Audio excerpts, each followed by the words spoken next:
मुख्यमंत्री भूपेश बघेल ने रायपुर स्थित निवास से मीडिया को दिया बयान। कहा कि स्टील उद्योगों में ऑक्सीजन की आपूर्ति रोकने के फैसले पर पुनर्विचार करे नरेंद्र मोदी की केंद्र सरकार। छत्तीसगढ़ के मुख्यमंत्री भूपेश बघेल ने रायपुर स्थित निवास कार्यालय से मीडिया को बयान देते हुए कहा कि ऑक्सीजन के औद्योगिक उपयोग पर प्रतिबंध लगाने का फैसला गलत है। उन्होंने कहा कि केवल मेडिकल ऑक्सीजन की आपूर्ति केंद्र सरकार के द्वारा करने के लिए कहा जा रहा है। केंद्र की गाइडलाइन के आधार पर राज्य ने आदेश जारी किया था। राज्य के स्टील उद्योगों में ऑक्सीजन की सप्लाई बाधित होने से उत्पादन पर असर पड़ रहा है। नंबर एक।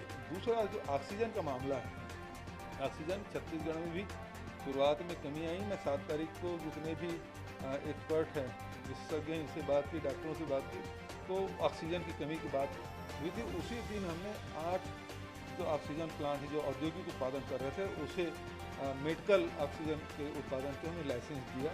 और आज छत्तीसगढ़ में 27 यूनिट है जो ऑक्सीजन उत्पादन कर रहे हैं, 2 लिक्विड ऑक्सीजन उत्पादन कर रहे हैं। कुल मिला के हमारे यहाँ प्रतिदिन उत्पादन होने वाले ऑक्सीजन है 388.88 मीट्रिक टन उत्पादन हो रहा है।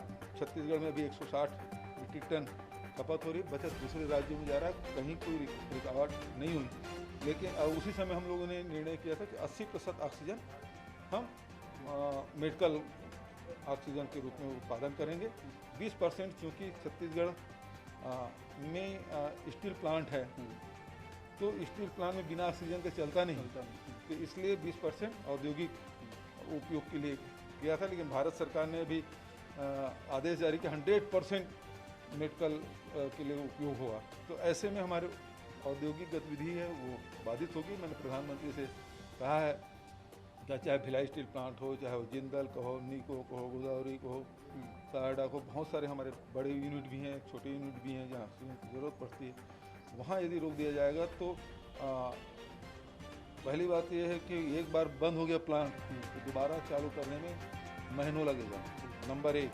नंबर 2, केंद्र सरकार और राज्य सरकार को राजस्व की हानि होगी। तीसरी बड़ी बात यह है कि हजारों लाखों परिवार है उसकी रोजी रोटी छीन, तो उसको भी हमको ध्यान देना है। हम ऑक्सीजन हम कहीं बाधित नहीं कर रहे हैं, तो जहाँ जितना हो हम सरप्लस स्टेट हैं, तो दूसरे स्टेट जाने में हम कहीं रुकावट नहीं डाल रहे हैं, जैसे दूसरे राज्यों में रुका जा रहा है।